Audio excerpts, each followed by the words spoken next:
Bonjour à tous, dans cette vidéo nous allons voir comment appliquer le théorème de la médiane. Dans l'exemple, dans la première question, on nous dit soit ABM un triangle tel que la distance AB vaut 8 et tel que la distance MI est égale à 3, où I est le milieu du segment AB. Alors sur la figure, effectivement, nous voyons que nous avons un triangle ici ABM, le point I est le milieu du segment AB, nous voyons que la distance AB vaut 8 et que la distance MI, qui est la distance de la médiane issue de M, est égale à 3. Et on nous demande de calculer le produit scalaire MA scalaire MB. Alors pour calculer ce produit scalaire, nous allons utiliser le théorème de la médiane que nous allons rappeler tout de suite. Et donc le théorème de la médiane dit que si A et B sont deux points du plan, si I est le milieu du segment AB, et bien pour tout point M du plan, MA scalaire MB, ce sera la distance MI au carré moins la distance AB au carré divisé par 4. Donc si on applique cette formule pour calculer le produit scalaire MA scalaire MB dans la première question, eh bien on va dire que MA scalaire MB c'est égal à la distance MI au carré moins la distance AB au carré divisé par 4. Alors on sait sur la figure que la distance MI est égale à 3, donc ici nous allons avoir 3 au carré, moins la distance AB au carré, c'est-à-dire 8 au carré, le tout divisé par 4. Alors 3 au carré ça va donner 9, 8 au carré ça va donner 64, 64 divisé par 4 ça va donner 16, et donc finalement on trouve que MA scalaire MB c'est 9 moins 16, c'est-à-dire moins 7.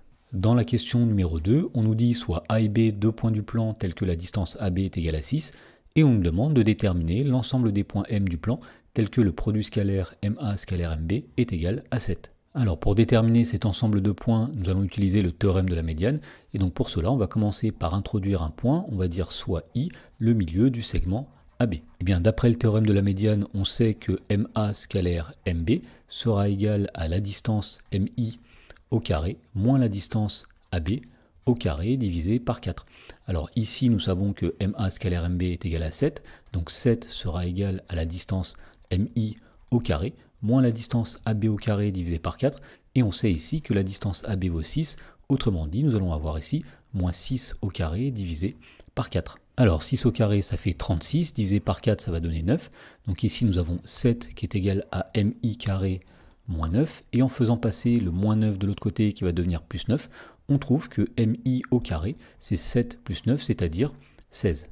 Alors, puisque la distance MI au carré vaut 16, eh bien on en déduit que la distance MI est égale à la racine carrée de 16, c'est-à-dire 4. Et donc on voit que l'ensemble des points M cherchés, ce sont les points M tels que la distance du point M au point I est égale à 4 unités.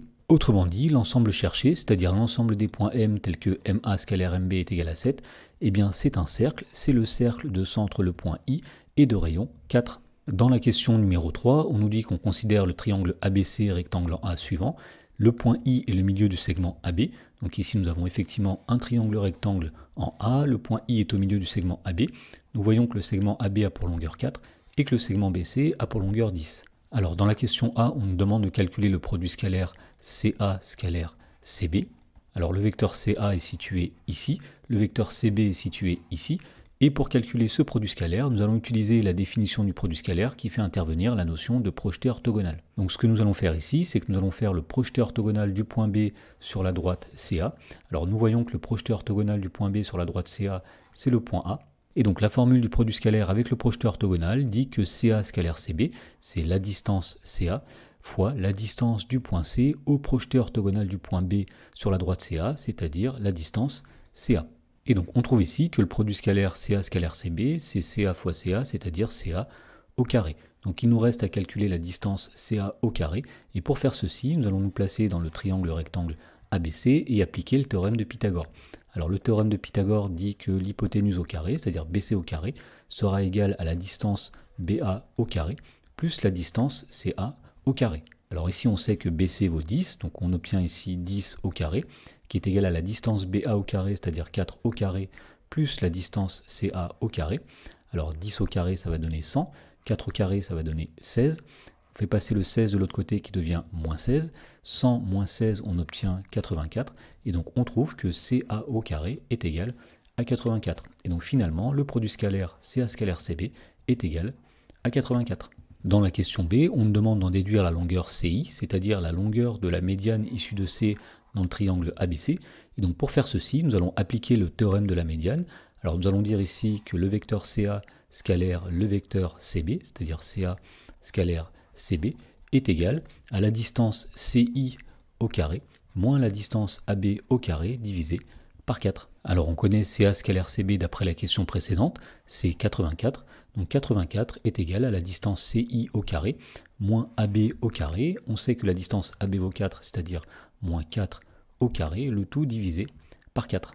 Et donc on obtient ici que 84 est égal à la distance CI au carré, moins 4 au carré, c'est-à-dire 16 divisé par 4, moins 4.